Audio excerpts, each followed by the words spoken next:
السلام عليكم ورحمة الله وبركاته. الحمد لله رب العالمين،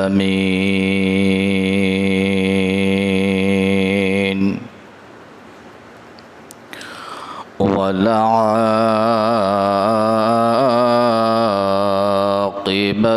للمتقين،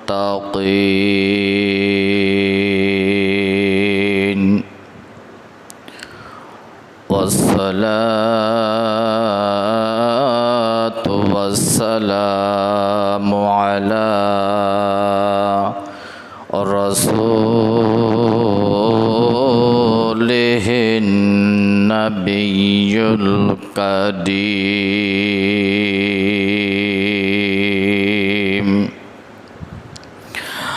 أما بعد، فقد قال الله تعالى في كلامه المجيد وفرقانه الحميد: أعوذ بالله من الشيطان الرجيم. بسم الله الرحمن الرحيم.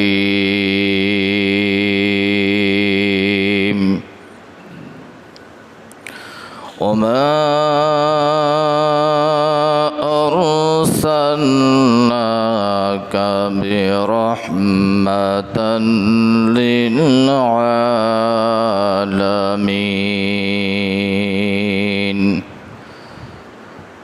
لقد كان لكم في رسول الله أسوة حسنة. وقال رسول الله صلى الله عليه وسلم: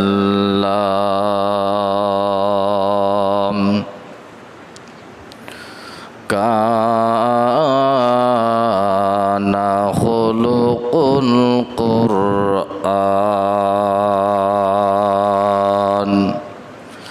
أو كما قال عليه الصلاة والسلام.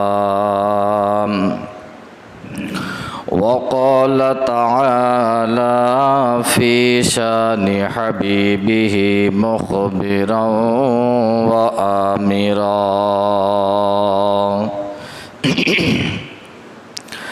إن الله وملائكته يصلون على النبي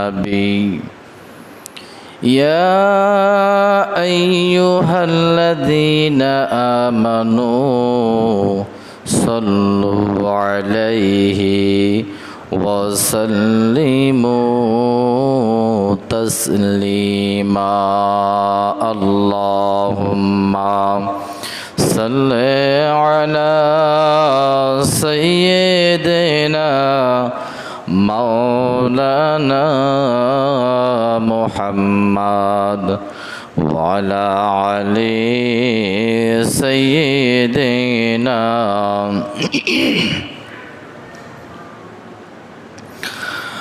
নবী মোদের শ্রেষ্ঠ নবী,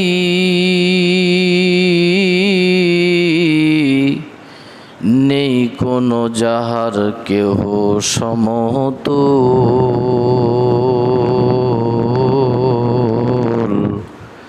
তাহার মতো আকাশ ভ্রমণ করেনি কোনো পয়গম্বর। আল্লাহুম্মা সাল্লি আলা সাইয়্যিদিনা মাওলানা মুহাম্মদ ওয়া আলা আলি সাইয়্যিদিনা শফিঈনা মুহাম্মদ। যেই শরীরে মশা মাছি পড়ল না যার জীবনে,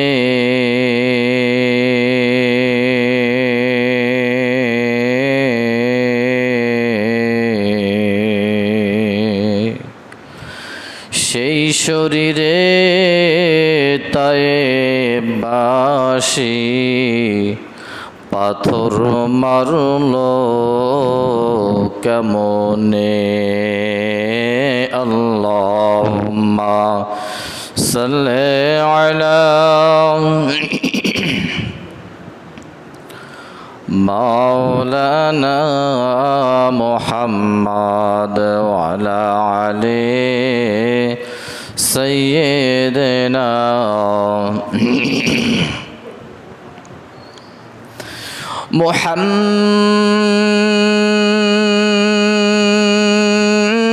মুহাম্মদ হর হিজনে গুফতা তানা গুফতা জিবরাইল, জিবরাইল হর হিজনে গুফতা তানা গুফতা রব্বুল জলিল বালাগাল উলা বিকামালিহি কাশাফাদ দুজা বিজামালিহি হাসনাতু জামিউ খিসালিহি সাল্লু আলাইহি ওয়া আলিহি। কে গুম দেওয়া রে উম্মতরা কে দারুদ তো পস্তিবা কে বা কজমো যে বাহরেরা কে বা শুধুনো হে কুস্তিবা বালাগাল উলা বিকামালিহি কাশাফাদ দুজা বিজামালিহি হাসনাতু জামিউ খিসালিহি সাল্লু আলাইহি ওয়া আলিহি। আলহামদুলিল্লাহ, মহান আল্লাহ তাআলার দরবারে দল মত নির্বিশেষে কালিমাতুশ শুকর আদায় করি যে আল্লাহ পাক রব্বুল আলামিন আমাকে আপনাদেরকে বিভিন্ন কাজ থেকে, বিভিন্ন গোত্র থেকে, বিভিন্ন সমাজ থেকে, বিভিন্ন স্থান থেকে আল্লাহ সুবহানাহু ওয়া তাআলা আমাকে আপনাকে পছন্দ করে মনোনীত দিয়ে, মঞ্জুরি দিয়ে আল্লাহ সুবহানাহু ওয়া তাআলা আমাকে আপনাকে সুস্থতা দান করেছেন। সাথে রবিউল আউয়াল মাসের প্রথম জুমায় আল্লাহ পাক আমাকে আপনাকে পদার্পণ করেছেন। এজন্য দল মত নির্বিশেষে যৌকে শৌকের সাথে, কণ্ঠের সাথে কণ্ঠ মিল রেখে উচ্চ আওয়াজে পড়ে নেই, বলি আলহামদুলিল্লাহ। দল মত নির্বিশেষে মহান আল্লাহ তাআলার দরবারে শুকরিয়া আদায় করার পরেই নবীজির উপরে দরুদ ও সালাম, বিশ্ব নবী, নবীদের নবী, সৈয়দুল মুরসালিন, সৈয়দুস সাকালাইন, ইমামুল মুরসালিন, রহমাতুল লিল আলামিন সেই নবীর উপরে ভক্তিগত চিত্তে, উদার মনে, ইশকে মোহাম্মদী ভাব নিয়ে পিস অফ মাইন্ড আত্মপ্রশান্তি সহকারে আল্লাহর নবীজির উপরে দরুদ ও সালাম টুকুন আমরা এখান থেকে হাজার হাজার কিলোমিটার দূরে মদিনার সবুজ গম্বুজের নিচে, মাটির কয়েক ফিট নিচে আপনার আমার দুলালি, আপনার আমার জানের জান, আপনার আমার প্রাণের প্রাণ, আপনার আমার নবী, সেই নবী যিনি আমাদের জন্য হাসরের মাঠে ওকালতি করবেন, সেই নবীর উপরে দরুদ ও সালাম ভক্তিগত চিত্তে আওয়াজ করে পড়েন সাল্লাল্লাহু আলাইহি ওয়াসাল্লাম। আমার ভাইরা, আমার বন্ধুগণ, আল্লাহ পাক রব্বুল আলামিন আপনাদেরকে কেমন রেখেছেন? আলহামদুলিল্লাহ, সুম্মা আলহামদুলিল্লাহ। আল্লাহ পাক আপনাদেরকে সুস্থ রেখেছেন। আমরা আজকে রবিউল আউয়াল মাস নিয়ে রাসূলের জন্মবার্ষিকী আর মৃত্যুবার্ষিকী, আপনার আমার নবীজির জন্মবার্ষিকী এবং মৃত্যুবার্ষিকী নিয়ে যৎকিঞ্চিত সম্ভব আজকে আলোচনা করব। আল্লাহ পাক রব্বুল আলামিন যদি সদয় হন, এই গোলামকে যদি কবুল করেন, তাহলে আপনাদের সামনে বুক ভরা আশা নিয়ে, মনের আবেগকে উজাড় করে, নবীজিকে ভালোবেসে, আল্লাহকে ভালোবেসে দুই চার কথা বলতে সক্ষমতা প্রকাশ করব। সকলে পড়েন আমিন। রাসূল সাল্লাল্লাহু আলাইহি সাল্লাম 12ই রবিউল আউয়াল এই দুনিয়াতে আগমন করেছেন এবং কিছু উলামায়ে কেরাম বলছেন যে 8 রবিউল আউয়াল, বেশিরভাগই সমর্থন করেছেন 12 রবিউল আউয়াল। রাসূল সাল্লাল্লাহু আলাইহি সাল্লাম এই দিনেই জন্মগ্রহণ করেছেন, এই দিনে মৃত্যুবরণ করেছেন। রাসূল সাল্লাল্লাহু আলাইহি সাল্লাম যদি আমরা 12 রবিউল আউয়ালই ধরি, 12 রবিউল আউয়ালে রাসূল সাল্লাল্লাহু আলাইহি সাল্লাম দুনিয়ায় আগমন করেছেন, আবার 12 রবিউল আউয়ালে দুনিয়া থেকে বিদায় হয়েছেন। সন্তান যখন ভূমিষ্ঠ হয় তখন পরিবারের মধ্যে একটা আনন্দ উল্লাস জাগে, যে নতুন প্রথম বাচ্চা, সবার ভিতরে একটা আনন্দ আসে। এই করার পরে বিভিন্ন জায়গায় মিষ্টি মিষ্টান্ত খাওয়ায় না? খাওয়ায়। তো নবীজি আগমন করেছেন, আলহামদুলিল্লাহ। আবার নবীজি এই তারিখেই পরলোক গমন করেছেন। তাহলে আপনি নবীজির ঈদে মিলাদুন নবী 12 রবিউল আউয়াল উপলক্ষে বিভিন্ন জালসা, বিভিন্ন জায়গায় মাহফিল, এটার উপরে ভিত্তি স্থাপন করে কেউ আবার ঢোল তবলা, বিভিন্ন সেতারা ইত্যাদি ইত্যাদি নবীজিকে সম্মান জানানোর ক্ষেত্রে এগুলো করে থাকেন। এখন ওলামায়ে কেরাম প্রশ্ন করেছেন যে নবীজি যদি এই তারিখে মৃত্যুবরণ করেন আর এই তারিখে যদি আগমন করেন, তা আপনি কোনটা করবেন?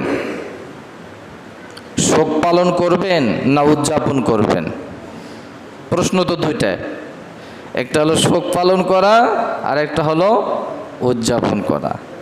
নবীজি কত তারিখে, কোন তারিখে, কত তারিখে, কখন, কোন সময়, এটার ডেট, মাস, সাল সাহাবায়ে কেরাম লিপিবদ্ধ করেন নাই। এটার উপরে চাপ সৃষ্টি হয় নাই, জোর দেয় নাই সাহাবায়ে কেরাম। এই জন্য মতভেদ সৃষ্টি হয়েছে। কি সৃষ্টি হয়েছে? মতভেদ সৃষ্টি হয়েছে। আর আমরা 12 রবিউল আউয়াল উপলক্ষে আমরা বিভিন্ন জিনিস করে থাকি। আসলেই শুধু 12 রবিউল আউয়াল না, সারা বছরই নবীর ভালোবাসা দেখাইতে হবে, তাহলেই 12 রবিউল আউয়াল পালন হবে। সারা বছর নবীকে ভালোবাসতে হবে, তাহলেই 12 রবিউল আউয়াল আদায় হয়ে যাবে। খাস করে যে আপনি আপনার বাবার 40 পালন করবেন, খাস করে যে আপনি এই 7 দিনা পালন করবেন, খাস করে আপনি জন্মবার্ষিকী পালন করবেন। দাদা, ভাইরা, বন্ধুরা, এটা খাস নয়, আপনার বাবার জন্য, আপনার মায়ের জন্য সারা বছর দোয়া করতেই থাকেন, দোয়া কবরে পৌঁছাতেই থাকেন এবং মা বাবার কবরে রুহানি রেসানি করতেই থাকেন। শুধু 21-এ কেন, 7 দিনে কেন, 40-এ কেন, বার্ষিকী কেন করলে সারা বছর করতে হবে? আমার ভাইরা, আমার বন্ধুগণেরা, এই জন্য নবীজি বলেছেন, তোমরা খাস করে দিন ধার্য করো না, সারা বছর আমার ভালোবাসা, আন্তরিকতা তোমাদের কলজার মধ্যে সঞ্চয় করে রাখো। বলেন আলহামদুলিল্লাহ। নবীর ভালোবাসা, নবী যে আমাদের জন্য রহমত, ওমা আরসালনাকা ইল্লা রাহমাতাল লিল আলামিন, নবী যে আমাদের জন্য গৌরব, নবী যে আমাদের জন্য রহমত। কেমন রহমত? আপনারা সবাই জানেন, আবু লাহাব নবীজির চাচা ছিলেন। আবু লাহাব নবীজির চাচা ছিলেন। ভাই, কথা বোঝা যায়? নবীজি চাচার নাম হলো, আল্লাহ পাক রব্বুল আলামিন এমন একজন চাচা নিযুক্ত করেছিলেন, সে কালেমা গ্রহণ করতে পারে নাই। তার চাচার নাম হলো আবু লাহাব। এই আবু লাহাব নবীজি যেদিন আগমন করেছিলেন, পৃথিবীতে এসেছেন, এর অনেক লম্বা কাহিনী আছে, তবে শবে সাদেকে এসেছেন। বলেন আলহামদুলিল্লাহ। শবে সাদেক মানে, শবে সাদেক মানে 9 রাত 9 দিন। রাতকেও খুশি করেছেন, দিনকেও খুশি করেছেন, কাউকে বেজার করেন নাই, এই জন্য এটাকে শবে সাদেক বলা হয়। যাই হোক, আবু লাহাব খুশিতে আত্মহারা। আবু লাহাব খুশি হয়ে গেলেন। এই আবু লাহাবের আন্ডারে একজন, আমার ভাইয়েরা, আমার বন্ধুরা, একজন কাজের মেয়ে ছিল। এই কাজের মেয়ে সংবাদ দিলেন আবু লাহাবকে, ওরে আবু লাহাব, আপনি কি জানেন আপনার গোত্রের ভিতর থেকে একটা সন্তান ভূমিষ্ঠ হয়েছে? এই সন্তানের নাম হলো মোহাম্মদ আহম্মদ। এ আবু লাহাব, আপনি যদি না জানেন, আপনার কাছে কথাটা আমি পৌঁছায় দিয়ে গেলাম। কাজের মেয়ে আবু লাহাবকে যে বললেন। আবু লাহাব তৎক্ষণাৎ আনন্দিত হলেন, আর সাথে সাথে আবু লাহাব ওই বান্দিকে আজাদ করে দিলেন। বলেন সুবহানাল্লাহ। আমাদের বাচ্চা হলে আমরা মিষ্টি খাওয়াই না? মিষ্টান্ত তো খাওয়ায়, কি বলেন? নতুন বাড়িতে গাভীর যদি বাচ্চা হয়, প্রথম দুধটা আমরা সিন্নি করি। কি করি? সিন্নি করে দেয়, যে হুজুর আজকে আমার একটা গায়ের বাচ্চা হয়েছে হুজুর, তো এই যে না সুন্দর করে পায়েস রান্না করে নিয়ে আসছি, বন্টন করে দেবো, সবাইকে একটু অ্যালাউ করে দেন। নতুন গায়ের বাচ্চা হয়েছে, যেন আপনি সিন্নি করে দিলেন। প্রথম বাচ্চা হলে মিষ্টি মিষ্টান্ত দাদি শাশি ইত্যাদি ইত্যাদিদেরকে খাওয়ায়। এই আবু লাহাব চিন্তা করলেন যে আমার গোত্রের ভিতরে একজন সন্তান ভূমিষ্ঠ হয়েছে। খুশিতে উনি তার বাদীকে আজাদ করে দিলেন। সুবহানাল্লাহ পড়েন। আল্লাহর বান্দা যখন আল্লাহর বান্দীকে আজাদ করে দেন, আজাদ করে দেওয়ার পর এই আবু লাহাব মাত্র 2টা আঙ্গুল এভাবে লম্বা করেছিলেন, আর বান্দিকে বললেন, বান্দি রে, আমি তোকে 2 আঙ্গুল সাক্ষী রেখে, আমি মাওলাকে সাক্ষী রেখে, আর এই 2 আঙ্গুল উঁচু করে আমি তোমাকে আজাদ করে দিলাম। আমার থেকে, আমার কাছ থেকে, আমার বাড়ি থেকে তোমাকে মুক্ত করে দিলাম। এই আবু লাহাব অঙ্গ প্রত্যঙ্গ অন্যগুলি নয়, দুইটা আঙ্গুল যখন উঁচু করে আজাদ করে দিলেন, আল্লাহর বান্দা অনেক দিন থাকার পরে যখন দুনিয়ার জিন্দেগির হায়াত শেষ হয়ে গেল বাজান, যখন তিনি পরলোক গমন করলেন, আমার ভাইরা, এই আবু লাহাব দুনিয়া থেকে বিদায় হয়ে গেলেন। ভাইজান, আমার বন্ধুরা, যখন চলে গেলেন, আল্লাহ পাক রব্বুল আলামিন আব্দুল্লাহ, আমার ভাইয়ের, আমার বন্ধুরা, এই মুহাম্মদের একজন সাহাবী ছিল, হযরত আব্দুল্লাহ ইবনে আব্বাস, জলিলুল কদর সাহাবী। এই সাহাবী রাতের বেলা, আমার ভাইয়ের, আমার বন্ধুরা, রাতের গভীর যতই গভীর হচ্ছে ততই চোখের মধ্যে ঘুম চাপ দিচ্ছে।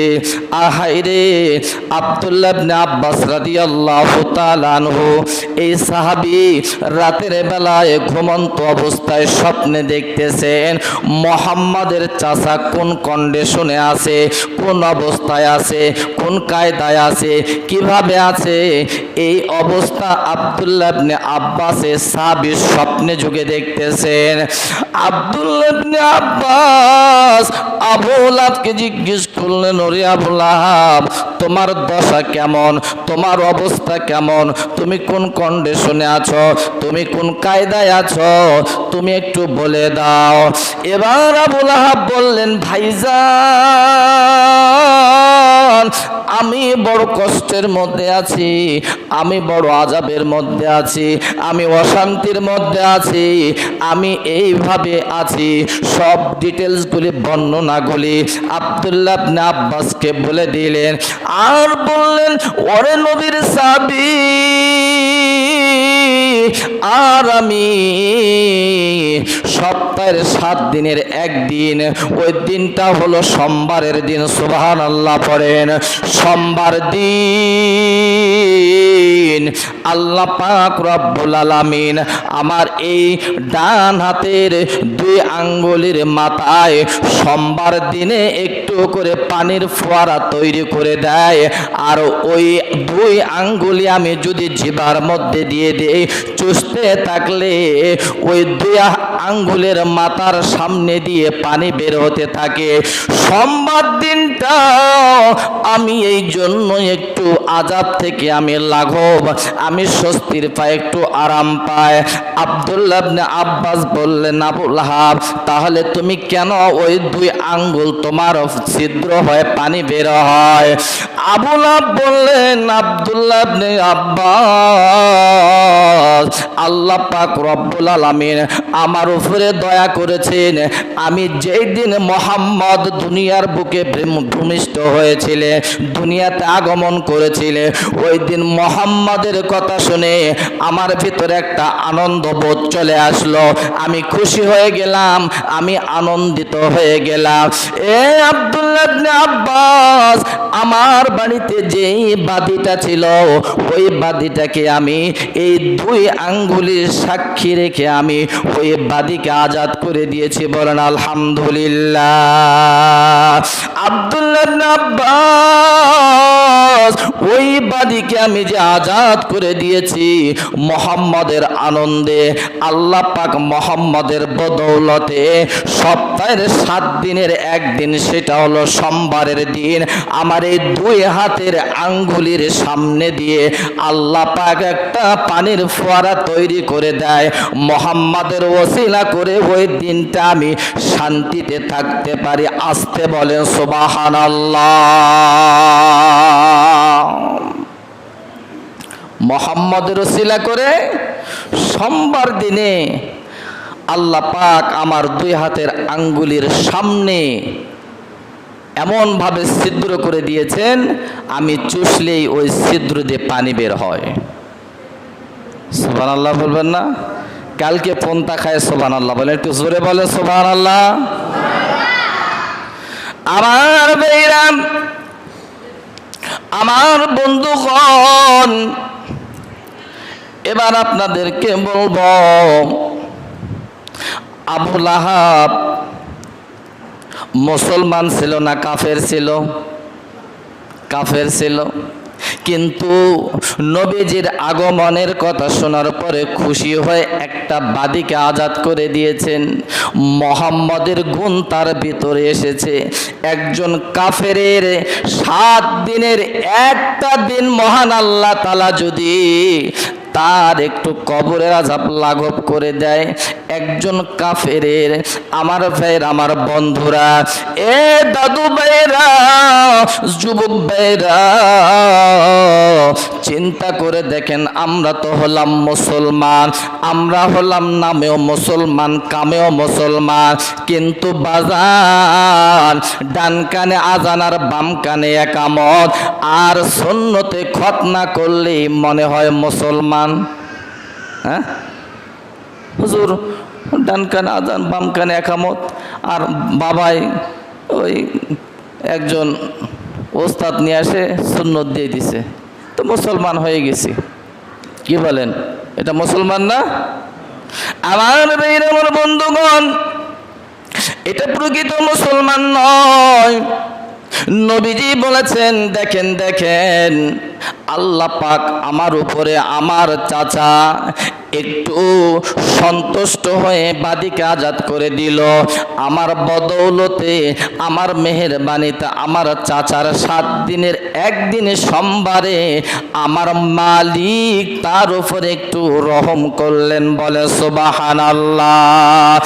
আমার মুসলমান ভাইরা, আমার আল্লাহ তাআলার বান্দারা, নবীর উম্মতেরা, নবীর ভালোবাসা আমার ভাইরা কলজার ভিতরে যদি থাকে, ও মুসলমান, নবীর আন্তরিকতা যদি আপনার ভিতরে থাকে, আয়েশা রাদিয়াল্লাহু তাআলা আনহাকে জিজ্ঞাসা করলে, ও নবীর স্ত্রী আয়েশা, আমি তোমাকে একটা জিজ্ঞাসা করব, তোমাকে একটা কথা জিজ্ঞাসা করব, নবীর আদর্শ সম্পর্কে, নবীর আখলাক সম্পর্কে। আয়েশা বললেন, বোন রে, তুমি কি জিজ্ঞাসা করতে চাচ্ছ বলো। এবার বললেন আয়েশা, নবীর আখলাক কেমন ছিল? আল্লাহর নবীজির স্ত্রী, আদরের স্ত্রী, মহাব্বতের স্ত্রী, হায়রে ছোট একটা আমার ভাইরা, শৈশবকালে আমার ভাইরা নবীজি যার সঙ্গে আমার ভাইরা সংসারিকের জীবন গত করে দিয়েছে, এই স্ত্রী বললেন, কানা খুলুকুল কোরআন। ও বোন, আমার নবীজি আলিফ লাম থেকে সূরা নাস মাঝখানে যত কিছু বর্ণনা আছে সম্পূর্ণ আমার নবীজির চরিত্র। বলেন সুবহানাল্লাহ। কোরআনের মধ্যে যাহা কিছু আছে সব আমার নবীজির চরিত্র। আমার নবীজি একটা কথা বাদ দিয়ে আরেকটা কথাকে ধরে নিয়েছেন, আরেকটা কথাকে ধরে নিয়ে আরেকটা কথাকে বাদ দিয়েছেন। এরকম নবীজির জিন্দেগির ভিতরে কেউ পেয়েছেন আপনারা? না না না। আমার ভাইরা, আমার বন্ধুরা, এই জন্য বাজান আল্লাহ পাক বুঝালেন, দেখেন একজন কাফেরের আমি তাকে একটু খুশি করে আমি একদিন ছাড় দিলাম। আমরা যদি নবীজির মহাব্বত কলজার ভিতরে নেই, আমাদেরকে আল্লাহ ছাড় দিবেন কি দিবেন না? কি বলেন? অবশ্যই দিবে রে ভাইয়া, বাবাজি, অবশ্যই দিবে, অবশ্যই দিবে। ভাইজান, আমার বন্ধুগণ, আমার এইভাবে করিয়া আল্লাহ পাক রব্বুল আলামিন আমার ভাইয়ের, আমার বন্ধুরা কেমন ভালোবাসা দেখেন, দেখেন কিরকম ভালোবাসা কলজার মধ্যে সঞ্চয় করতে হবে, কেমন দৌলত অর্জন করতে হবে। ইমান ইমান করো মানুষ, ইমান কি এতই সোজা? ইমানদাররা কি কখনো বোহাতে পারে শয়তানি বোঝা? কি বলেন আমার ভাইরা, আমার বন্ধুগণেরা? ইমানদার ঠিক আছে, কিন্তু বিড়ি বসান দেয়। ইমানদার ঠিক, মুসলমান ঘরে বাস, কিন্তু আবার সোয়ানি ছাড়ে না। মুসলমান ঘরে বসবাস, ইয়োবা ছাড়ে না। মুসলমান ঘরে বসবাস, কিন্তু নেংটি মারা আজও বাদ দেয় না। নবীজি কয়বার নেংটি মারছেন? সাহাবায়ে কেরাম, তাবে তাবিঈন, আইম্মা মুজতাহিদিন, খোলাফায়ে রাশিদিন, কেউ দেয় নাই। তা আপনারা খুদ থেকে পালেন ভাই নেংটি মারা। আর এই বিড়ি টানা কোন সাহাবী খাইছেন? উহুদের যুদ্ধে আল্লাহর নবীজি যুদ্ধ করতে করতে নবীজি নার্ভাস হয়ে গেলেন, একটু অস্থিরতা শরীরের মধ্যে বিরাজ করতে লাগলেন। একজন সাহাবী, ওই সাহাবীর নাম ছিল হযরত তালহা রাদিয়াল্লাহু তাআলা আনহু। বলেন সুবহানাল্লাহ। তালহা তিনিও মুসলমান, আমরাও মুসলমান। তালহা রাদিয়াল্লাহু তাআলা আনহু বললেন, নবী গো,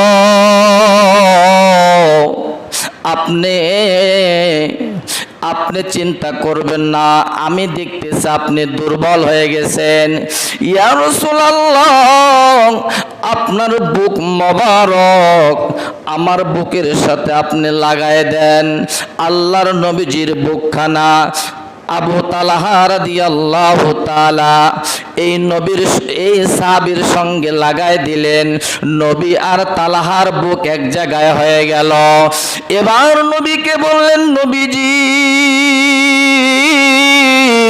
উহুদের যত তীর, যত ধরনের আক্রমণ আসবে, যত ধরনের তীর আসবে, ছোট আসুক আর বড় আসুক, লম্বা আসুক আর খাটো আসুক, নবী গো, সমস্ত তীর এই তালহা বুকের মধ্যে বরণ করে নেবে। তো নবীজিকে একটা চুল পরিমাণের কষ্ট আবু তালহা দিতে দিবে না। তালহা রাদিয়াল্লাহু তাআলা আনহু বললেন, নবীজি আপনি মাথা উঁচু করবেন না।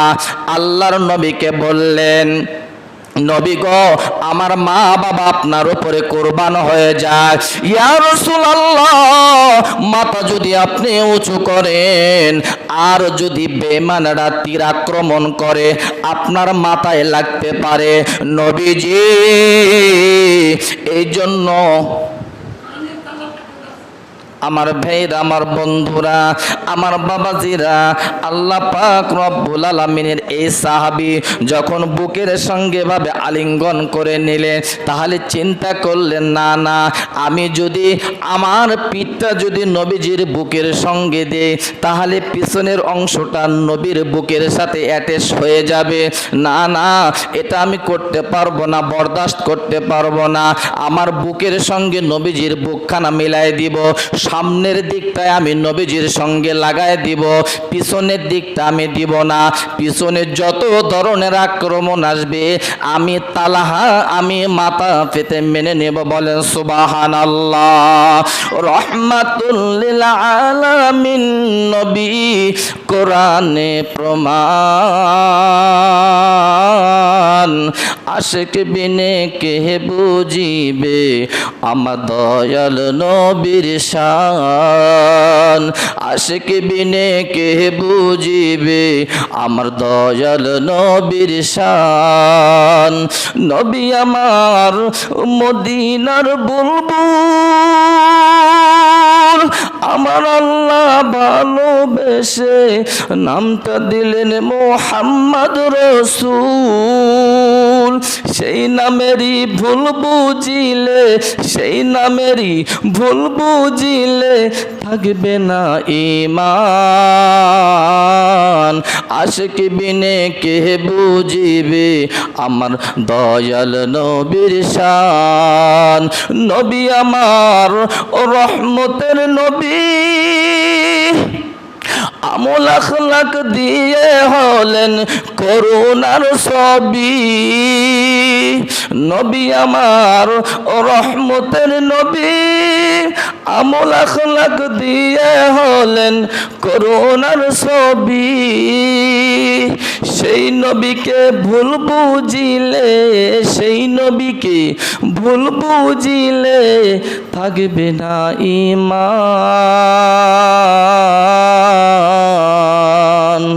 আশিক বিনে কে বুঝিবে আমার দয়াল নবীর শান, আশিক বিনে কে বুঝিবে আমার দয়াল নবীর শান। বলেন আলহামদুলিল্লাহ।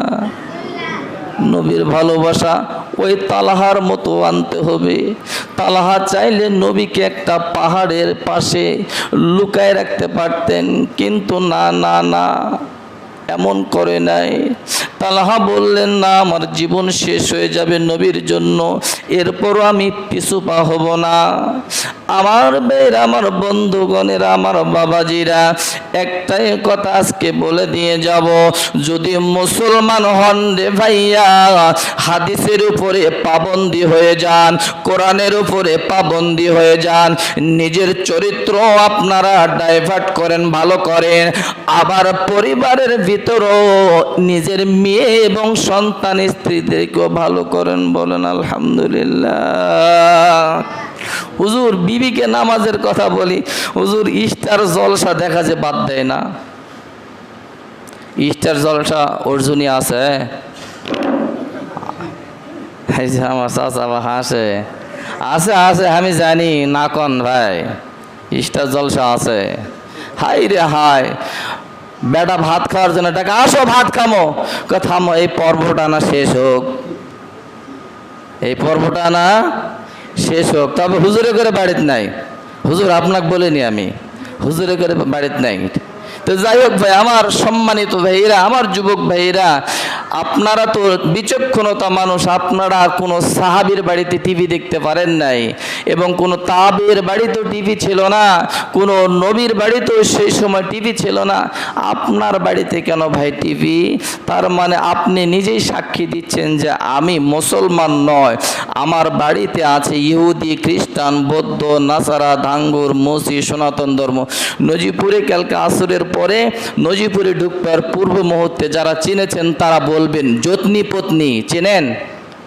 নজিপুরের ব্রিজের পরে যত্নী পত্নী, ওখানে সরে যে রাম রাধে গোবিন্দ।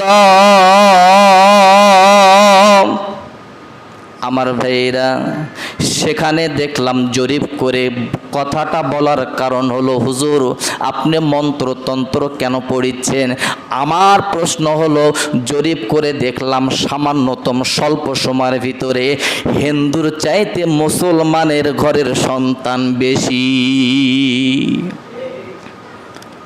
জোরে বলেন ঠিক?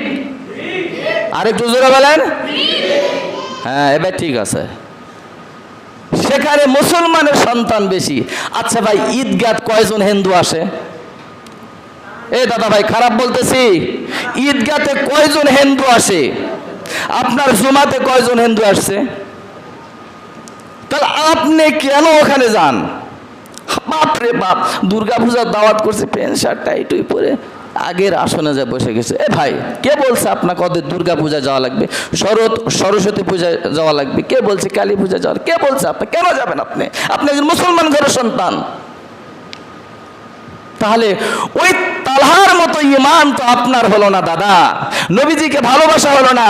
আপনি দুর্গা পূজায় যাবেন, নবীজি বেজার হবে। আপনি কালী পূজায় যাবেন, নবীজি বেজার হবে। আপনি সরস্বতী পূজায় যাবেন, নবীজি বেজার হবে। আপনার বিবি ইস্তার জলসা দেখবে তো নবীজি বেজার হয়ে যাবে।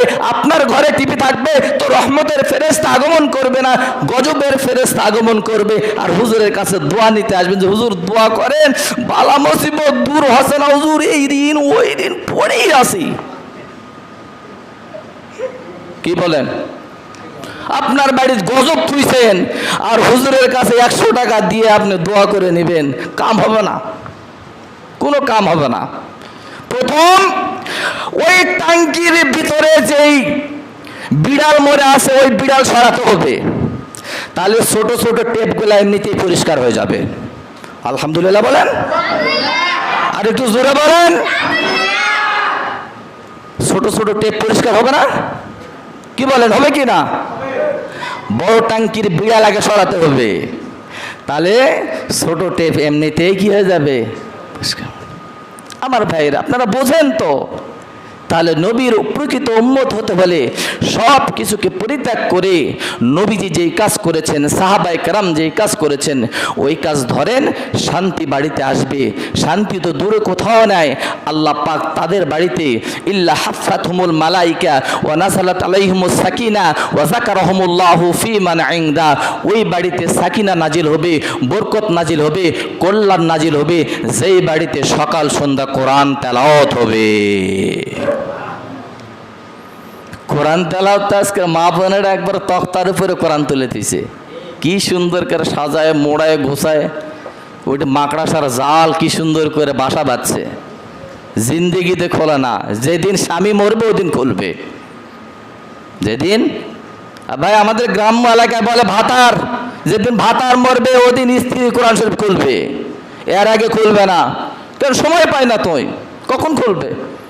আমার ভাইয়েরা, ভাষাটা গ্রাম্য ভাষায় বললাম, মিডিয়া হয়তো চলে যাবে আবার, যাই হোক বললাম, যেহেতু গ্রাম্য ভাষা অনেকে পছন্দ করে, অনেকে ভালোবাসে, এই জন্যই কথাটা বললাম। তা আমার ভাইয়েরা, আমার বন্ধুগণেরা, নবীজির কাজগুলি আমরা যেন করতে পারি, চেষ্টা করব। মান জাদ্দা ওয়াজাদা, চেষ্টা করলে আল্লাহ পাক সফলতার দরজায় পৌঁছায় দিবে, বলেন আমিন। আর নিয়ত রাখবেন ইন্নামাল আমালু বিন্নিয়াত, যে আমি ভালো হব, আমি পরিবর্তন হয়ে যাব, আল্লাহ পাক অবশ্যই আপনার কপালে হেদায়েত দান করবে। সুবহানাল্লাহ পড়েন, আর একটু জোরে পড়েন না সুবহানাল্লাহ। আমার ভাইয়েরা, হেদায়েতের মালিক কে? নিয়ত থাকতে হবে ভাই। নিয়ত যদি আপনার ভিতরে থাকে, আল্লাহ আজ হোক, 10 দিন পর হোক, 10 মাস পর হোক, পুরা করাবেন, এটা ওয়াদা আল্লাহর। আলহামদুলিল্লাহ পড়েন।